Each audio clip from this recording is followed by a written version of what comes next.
Trying to introduce someone to Golden Kamuy isn't the easiest of tasks. Sure, you can say here is an interesting historical action-adventure anime about a quest for gold, but that's leading them onto an anime that has a lot more going on for it than just those tags. Since Golden Kamuy invented its own style of anime, so you have to understand that it's pretty hard to tell if it's going to be a show for you or not unless you try it yourself. Though if you do want some motivation, hopefully this review will showcase why I personally love Golden Kamuy so much that it ended up being one of my favorite shows in 2018. Golden Kamuy takes the viewer on a journey set after the Russo-Japanese War of the Meiji era. One of the soldiers who survived, codenamed the Immortal Sugimoto due to his rash and intimidating fighting style of charging head-on with nothing being able to slow him down, now finds himself at a crossroad. With the war over and the promise of helping the widowed wife of his fallen comrade who begs Sugimoto to take care of her before his passing, finds himself with no war to fight in and medical bills on the horizon. Money is desperately needed, but after talks with a drunken man by a campfire, he lets Sugimoto in on a little secret, one where he learns of a large sum of gold. The catch is, in order to find said gold, you need to build a map from all these tattoos that are located on the back of inmates who escaped. Shortly after this discovery, Sugimoto is introduced to an Ainu girl, a Japanese indigenous tribe, who informs Sugimoto of her tribe's own past and how one of their own betrayed, killed, and stole their gold. Between the two, a common goal is found, and they make their way across the land in hopes to build the map and find said stolen gold. And since neither one of them can complete the journey alone, and both offer unique skills like Sugimoto being quite capable in combat and a Serpa being a great hunter, them joining forces is the logical conclusion that they come to. This is the basic premise for Golden Kamuy. The thing is, it's a lot more complex than just that. See, the brilliance of Kamuy is as interesting as that goal is to follow, the series doesn't flourish just because of a quest for gold. Rather, it's the characters and how they are explored. Sugimoto and a Serpa are the two main leads in this story, and their growth and bond is really entertaining to follow, as she teaches this brute man simple things like how to cook her cultural dishes or how to survive off the land, as Sugimoto sort of plays the role of the father figure in her life. But this cast of characters grows quite large and at a very steady but effective pace. Where with most anime series that have alliances, you generally won't fear for the characters and who they should trust in any given group. With Golden Kamuy, you witness this group continuously grow from escaped convicts, soldiers from different platoons, a fortune teller who seems to know a little too much, a badass samurai, a crazy lieutenant who seems to enjoy killing, the list can go on. And really, who is your enemy in one episode could be your ally in the very next, because that's just how Kamuy rolls. Some of the core characters, such as a man who is codenamed the Escape King because he can get out of any situation that he is thrown into, will stick around for most of the 2 seasons and Alliance. But many of these characters will come and go, stick around when it suits their interests, and Sugimoto and their goals currently point towards the same path. But often, without any notice, someone will betray the other. Hell, sometimes they'll even tell you, hey, this is going to blow up in your face, they just won't tell you exactly when it will happen. Someone can die, someone can get shot, someone could sell the other out. This is the most unstable group I can think of in anime, which makes for some of the best relationships you can imagine. When you have this large group of characters all wanting this gold for different reasons, it makes total sense for many to work together, at least for a time. The more heads you have, the easier it will be to locate these tattoos and take out these prisoners. But the greed of man is something to never take that lightly. And if someone offers you a better deal than the one you currently have with, say, Sugimoto, you better believe they're going to take it. Friendships be damned.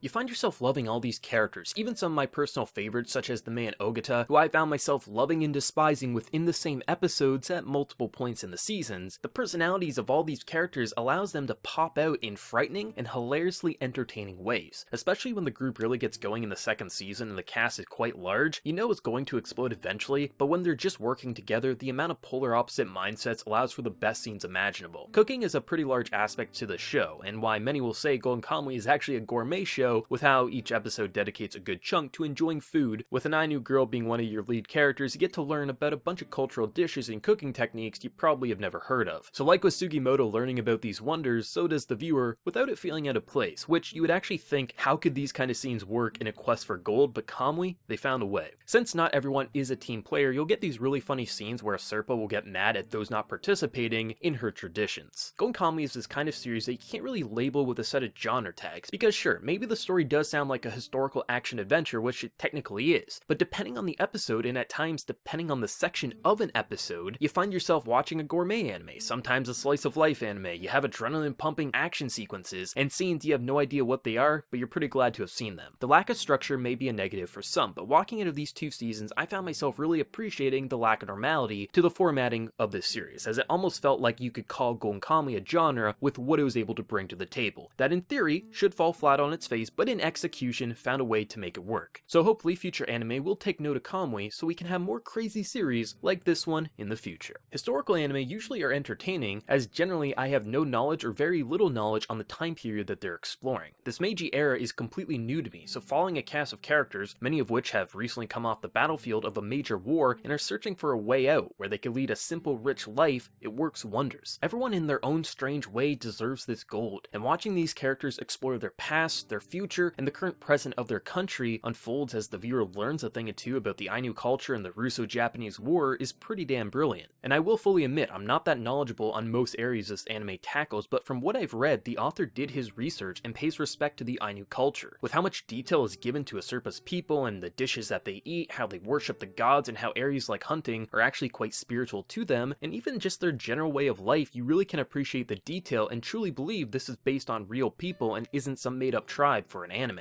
And when it comes to the action, something you can appreciate is how each character fights. It actually feels quite distinct from the others. Characters like Gendro or Ogata are soldiers and they act like it. When it comes to gunplay with them, they don't just wildly fire their guns like in most anime. The way they will balance their rifles and take aim makes you actually believe, hey, these are actually soldiers who have fought in battles. I'm no gun expert, but when I see a character take the time to shoot rather than be a Hollywood gunslinging badass who is Deadeye enabled 24/7, I appreciate the realism. Because even the most skilled soldiers need to take aim before they get that headshot. And not everyone is a fighter in this group. Some, like the Escape King, use their skill set to outplay the other, giving their allies the chance to strike. Some action, it was just mindless fun, but a good majority felt well thought out, and most action scenes felt different from the last, with the final battle in Season 2 being my personal favorite. The major cons for Golden Kamuy can be broken down to two central points, the first of which is the pacing. The anime did cut out some arcs from the manga, so by the time Season 2 wrapped up, they could lead off with a more satisfying endpoint if they couldn't make a Season 3. In doing so, however, I do feel as if some points in the first season, and a couple of moments in the second, episodes can move a little too fast. At times you feel like, hey, let's just go back to the simplicity of the show, where things aren't just moving a plot forward or making us tense up. Kamuy has this brilliant way of gradually building you into a character arc or major plot point, but within these two seasons, during a few episodes, I felt as if maybe we skipped a step or two and an extra 5 to 10 minutes would have made for a more natural progression towards this new plot point or character introduction. There's plenty of simplistic moments for sure, but sometimes the anime felt as if we needed to reach a certain spot in an episode, even if it meant tampering with the pacing. You have certain arcs where it's a nice slow burn, then others where it feels like we just need to keep the ball moving and there's no time to drive the speed limit which the manga set out. The second issue I found was actually with its ending. At the time of recording this review, there's no news for a third season. Could there be in the future? Absolutely. Getting 2 seasons of a show isn't that uncommon, but once we reach the 3 onwards territory, that's when we gotta start sweating. If it had to end where it does, I could live with it, I just wouldn't be happy. Sure, the plot is far, far from over, but it almost feels like one journey in a way ended and another begins, or maybe the best way to describe it is we reach the perfect middle section of this story. In my mind, I can piece together a path Sugimoto might take going forward, but it's still very inconclusive. If a third or more seasons are announced and get released, this isn't an issue and you can completely ignore this. But if I'm looking at the grand picture and think this is the end, then yeah, it's pretty sad. I probably will check out the manga if it doesn't get a third season, but at the very least I was happy with Asurpa's family-driven story getting some major questions answered before Season 2 wrapped up. But I do hope to see that goal discovered and for Sugimoto to fulfill his promises in future seasons somewhere down the line. When it comes to the presentation of Golden Kamuy, episodes can range from gorgeous to fairly inconsistent. Backgrounds from episode 1 up to the final episode remain to be beautiful. They allow for the viewer's brain to fill in many of the details, as most of the backgrounds are designed to feel unrefined, but clearly look like a building, a forest, a mountain, and everything you could expect when you look at a background shot. This allows for the backgrounds to not only look visually interesting, but also allows for the character models to naturally pop out from them so they don't completely blend in with their world while still fitting in with it. With the character designs, I don't think many will have major complaints here. Each of the characters look pretty damn unique, not only from the cast seen here, but also other anime as of late. Sure, Sugimoto might fit in with the JoJo cast, but everyone clearly dresses and presents himself in very distinct ways. Asurpa's face may appear to be the same old character we've seen before, but blended in with her outfit, she naturally comes across as a child of the Ainu culture. The Escape King immediately strikes you as comedy gold, with that thought in the back of your mind thinking, what does he have up his sleeve? Most of the overall facial designs for these characters felt as if they were a varied group of people in this real, breathing world. As if the original designs weren't meant to look like the same guy drew all these characters, but rather all the faces feel so distinct, they naturally feel like people with unique features. And the wardrobes were all pretty memorable for this insane group of treasure hunters. Where the anime becomes inconsistent is in general shots. It could be them standing around talking, maybe it's an action sequence where you see a bear clearly not blended in that well with the world, as it should have been. Over the 2 seasons, it's not one specific episode, but as a whole you can tell some extra polish wouldn't have hurt, and hopefully in the Blu-ray and DVD releases, there will be. It's not enough to ever make the series ugly, but you can notice certain dips that might bum you out. Everyone does like to meme the bears on the show, but personally once they stopped appearing, I actually miss them. Yeah, they don't look that great, but in terms of movements, I'd actually say they're pretty well done. Animal animation isn't the easiest thing ever, but 3D often can be the best way to get across the realistic movement detail that's needed. The real issue isn't that they're 3D, but rather they weren't blended in with the world and characters as well as they should have been. Personally though, with how unique of a setting this is, I appreciate how visually distinct Golden Kamuy naturally looks, and you never can beat the reactions from some of its characters. The voice acting in the Japanese dub of Golden Kamuy is quite stellar. Now I have seen 2 episodes dubbed with English, and I'm sure if you are a dub-only person, you will do well enough with it, but I actually think the reason I enjoyed these characters as much as I did was because of how they delivered their lines in Japanese. A lot of the show actually has some pretty silly moments. Sometimes the Serpa will just say things like Sugimoto is eating poop. It's dumb, but I love it because of how her Japanese actress delivers these lines. When I heard the same scene in English, I actually thought to myself it doesn't have the same kick to it, as it feels so overly forced, where in Japanese it came across much more naturally, which actually is the reason the scene is so funny, because of how naturally those silly words come across. Maybe if I've never heard the Japanese dub I'd feel differently, I may never know. The way the actors can fluctuate their voices in these creative ways helps you buy into the serious and comedic, which sometimes is only seconds apart, and it's quite amazing. The openings and endings for both seasons are some of the best matching songs for a series I've ever heard. They manage to have this unrefined sound and look to them that matches a man like Sugimoto so well that each episode starting and ending with these badass songs honestly kept me pumped up and eagerly anticipating the next episode, with a good chunk of the backing tracks filling the air with the appropriate music, from peaceful tracks meant to keep you at ease to holy hell everyone is going to die and this music is so tense, like in the final few episodes of season 2, with the sound design being generally solid all around. Simple things like footsteps in the snow to how a weapon sounded always help make a scene in more ways than one. This is a very hard series to recommend for a couple of reasons. The reason being is you have to know, do you personally enjoy series that lay out a very compelling narrative that's going to have no problem stopping it, then moving on to something that really isn't that important but is just designed to be entertaining, that will introduce you to one of the best casts of 2018 but is currently unfinished? If you answered yes, then you should find many aspects to enjoy about this anime. I'm not always up for recommending unfinished anime this strongly, but because of how great this cast in Golden Kamuy was, it's hard to avoid saying anything less than just go watch it. It's not perfect, the pacing can feel iffy at times, and it does have pretty inconsistent visuals. Not to mention, at this point, it's really only half of a story, with the unknown factor of, am I gonna have to go read the manga to see it concluded? But with how fresh this anime felt, with how interesting of a time period was explored, I can't call this anything less than great. So I award Golden Kamuy my seal of approval with the recommendation to try this gem out, and hopefully you get sucked in just as I was. And please, Geno Studio, don't leave me hanging. I'd love to continue this adventure with the immortal Sugimoto. Hopefully you enjoyed that review. I bet you're wondering why we're in live action territory now. Well, that's because we had to give a shout out to a new supporter to the channel, which is Loot Crate. Loot Crate, if you don't know, is a monthly subscription service where they have a bunch of themes, be it anime, gaming, pretty much anything that you can think of, they probably have a subscription box for, where you can get a box of goodies each month. You always know the overall theme, they'll always mention what the theme is, list what properties will be in the box, and you'll get a box of goodies. The thing that I like about Loot Crate, I've tried a few subscription services over the years. Loot Crate's the only one I've ever returned to, even before they started to support this channel. The reason I like them is I always get at least a couple of items in that box that I normally wouldn't buy, but I'm glad to have. I always recommend, if you are going to get a subscription box such as Loot Crate, you always wait till you see a theme that you like. You say, oh, these are properties I'm a fan of, I can't wait to see what I could get with those properties attached to. Some of my favorite things I've ever gotten was a Full Metal Alchemist floor mat, as well as Tokyo Ghoul shot glasses, and if you read as many comments online as me, those shot glasses come in handy. This month and next month I will be having a Loot Gaming Crate, not Loot Anime. Just with the setup, there was a bit of a issue on the back end there, but future months it will be sorted out. But because I am a big gamer, that's not a problem to me whatsoever. So to show you the idea of what you can get in a Loot Crate, here's what I got in this month's Loot Gaming. Now I'm not sure if I'm going to have to turn off the green screen for this, but I got a Halo t-shirt,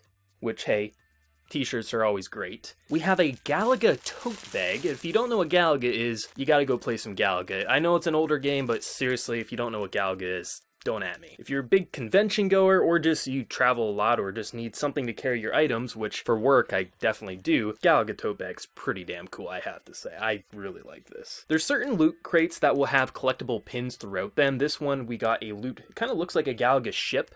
I got a Mass Effect 2019 calendar. Now, Mass Effect, if you've followed me throughout podcasts, you'll know Mass Effect is in my top 5 game series. The fact that I'm still using a 2017 calendar, yeah, this will actually come in handy. Stuff like this, you'll always get something from a loot crate, be it the anime crate or the gaming or whatever. You're always going to get things that will actually be beneficial that you can wear, use, or things like that, which is always cool. This is what I'm most excited for. We got a Gears of War blanket. Now, Gears of War back in high school, I was a big fan of, so I have to say this is going to be pretty cool. And this thing is absolutely pretty big. And like, this is a great representation of, even if you get something, be it the gaming crate or the anime crate of a property you don't like I have Dragon Ball merchandise. I'm not a big Dragon Ball fan, but I have stuff from loot crates in the past. It's cool to have that property. Like with this Gears of War blanket, even if you weren't a fan of Gears of War, it's a blanket with a cool design because the Gears of War logo is naturally something that people are going to want to look at. Now, this is something that I've noticed in loot crates often, is that they're sending these gift cards for HelloFresh. That's another subscription service where it's like you can make your own meals. This isn't listed on the poster, so I think this was just a bonus thing, but hey, a gift card for food is never a bad thing. Always get a poster. This month I got a Mass Effect poster, which once again, Mass Effect's one of my favorite series, so more Mass Effect posters, even though I don't need more, is always welcome. And it'll always on the back, it will list everything that is on this crate, so you'll see a big list. So this month we got the exclusive Halo Spartan shirt, an exclusive Gears of War blanket, an exclusive Loot Gaming Galaga pin, the exclusive Galaga tote bag, the Loot Crate edition of the Mass Effect 2019 calendar, as well as the poster. Loot Crate is a service that I actually do enjoy, and I would only take a sponsorship if I did appreciate the service, and I've used it 4 times in the past over the past couple of years. If you do want to help support the channel and get a discount on your first Loot Crate, you can go to my link, which is lootcrate.com/ahbrandon. Using coupon code ahbrandon, it will save you 10% off your first order. If you're in the US, it's a very cheap service. If you're in Canada or anywhere international, it's a bit more pricey just because of difference in currency and shipping, but it's still a good service in my opinion. Otherwise, I wouldn't have used it in the past before they sent me this box. So if you do want to save yourself 10% off, be it a Loot Anime or Loot Gaming crate, use my link and my coupon code. It'll be in the description down below. It'll give me a kickback, help support the channel, and save you a bit of money in the process. Thank you so much to Loot Crate for sending me this. This is one of the sponsorships that I've been hoping for a very long time on my channel, so thank you again. But that is all for this review. Let me know your thoughts on Golden Kamuy or this video down in that comment section below. Be sure to leave a like if you did enjoy, and also hit that subscribe button if you're new to the channel. There's also my Patreon where you can help directly fund and support the channel to make videos such as these possible. But until next time everyone, please take care and have a good one.